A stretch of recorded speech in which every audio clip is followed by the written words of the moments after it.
179ویں رات شہرزاد نے کہا، ایک روز جب علاء الدین دربار سے گھر گیا اور جب وہ اپنی بیوی کے ساتھ مزے میں تھا اور جب اس کی بیوی ضرورت رفع کرنے کے لیے گئی اور اس نے کسی کے چیخنے کی آواز سنی تو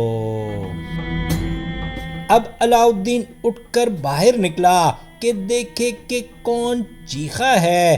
صحن میں آیا تو اس کی بیوی زبیدہ زمین پر لیٹی ہوئی تھی اور اسی نے چیخ ماری تھی۔ جب اس نے اس کے سینے پر ہاتھ رکھا تو اس کا دم نکل چکا تھا۔ علاء الدین کے گھر کے سامنے ہی اس کے سسر کا مکان تھا۔ اس نے اپنی بیٹی کی آواز سنی تو دوڑ کر آیا اور علاء الدین سے پوچھا کہ اے بیٹا کیا بات ہے؟ اس نے جواب دیا، ابا جان خدا تجھے سلامت رکھے، تیری بیٹی زبیدہ کا دم نکل گیا ہے، مرنے سے پہلے اسی نے چیخ ماری تھی۔ جب سویرا ہوا تو انہوں نے اسے دفن کیا اور علاء الدین اور اس کا سسر دونوں ایک دوسرے سے تعزیت کرنے لگے۔ اس کے بعد علاء الدین نے سوگ کے کپڑے پہن لیے اور دربار جانا چھوڑ دیا۔ ہر وقت روتا اور مغموم بیٹھا رہتا تھا۔ ایک دن خلیفہ نے جعفر سے پوچھا کہ اے وزیر، علاء الدین اب دربار میں کیوں نہیں آتا؟ وزیر نے کہا کہ اے امیر المومنین، وہ اپنی بیوی زبیدہ کے سوگ اور تعزیت میں مشغول ہے۔ خلیفہ نے کہا کہ ہمیں بھی اس کی تعزیت کے لیے جانا چاہیے، اور وہ وزیر اور خدام کے ساتھ سوار ہو کر علاء الدین کے گھر گیا۔ وہ اپنے گھر میں بیٹھا ہوا تھا کہ خلیفہ اور اس کے ہمراہی آ پہنچے۔ علاء الدین ان کے خیر مقدم کے لیے اٹھ کھڑا ہوا، سلام کیا اور زمین چومی۔ خلیفہ نے کہا کہ خدا تجھے نیک بدلہ دے۔ علاء الدین نے دعا دی کہ اے امیر المومنین، خدا ہمارے لیے تیری عمر دراز کرے۔ خلیفہ بولا کہ اے علاء الدین، تو دربار میں کیوں نہیں آتا؟ اس نے عرض کیا کہ اے امیر المومنین، اپنی بیوی زبیدہ کے غم کی وجہ سے۔ خلیفہ نے کہا کہ اے علاء الدین، غم کو اپنے دل سے نکال ڈال، خدا نے اسے اپنی رحمت کی آغوش میں لے لیا ہے، رنج کرنے سے کوئی فائدہ نہیں۔ اس نے کہا کہ اے امیر المومنین، میں اس کی جدائی کے صدمے سے صرف اس وقت نجات پا سکتا ہوں کہ میں بھی مر جاؤں اور لوگ مجھے اس کے پاس دفن کر آئیں۔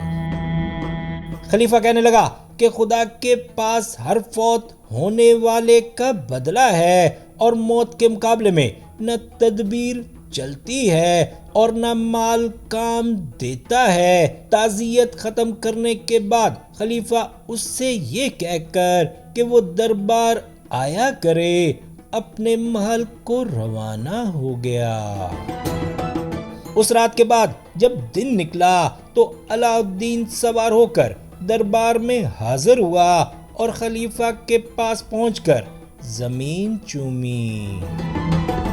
خلیفہ نے اسے مرحبا کہا اور اس کی سلامتی چاہی، اپنی جگہ بیٹھنے کا اشارہ کیا اور کہا کہ اے علاء الدین، آج رات تو میرا مہمان ہے۔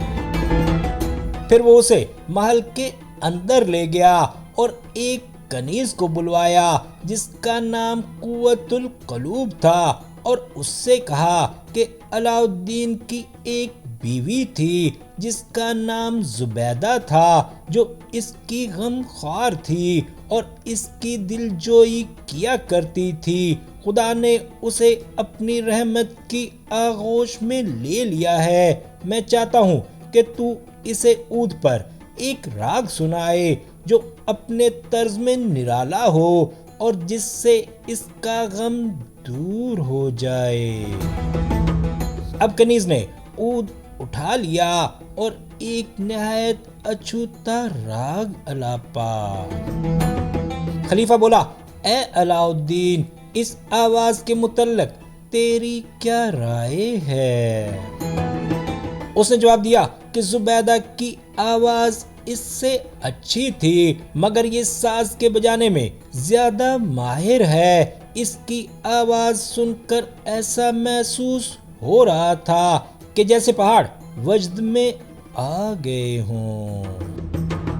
خلیفہ نے پوچھا کہ کیا یہ کنیز تجھے پسند ہے؟ اس نے جواب دیا، ہاں اے امیر المومنین، مجھے پسند ہے۔ خلیفہ نے کہا کہ میرے سر اور میرے باپ دادوں کی قسم، یہ کنیز اور اس کی ساری لونیاں میں نے تجھے بخش دی ہیں۔ علاء الدین سمجھا کہ خلیفہ اس سے مذاق کر رہا ہے۔ جب صبح ہوئی تو خلیفہ نے اپنی کنیز قوت القلوب کے پاس جا کر کہا کہ میں نے تجھے علاء الدین کو بخش دیا ہے۔ وہ خوش ہو گئی۔ لڑکا اس کی نگاہ میں کھپ گیا تھا اور وہ اس سے محبت کرنے لگی تھی۔ یہ کہہ کر خلیفہ محل سے نکلا اور دربار میں آیا اور حمالوں کو حکم دیا کہ قوت القلوب اور اس کی لونڈیوں کو تخت رواں پر بٹھا کر اس کے سارے سامان کے ساتھ علاء الدین کے گھر پہنچاؤ۔ حمال اسے اور اس کی لونڈیوں اور اس کے سامان کو علاء الدین کے گھر لے جا کر پہنچائے۔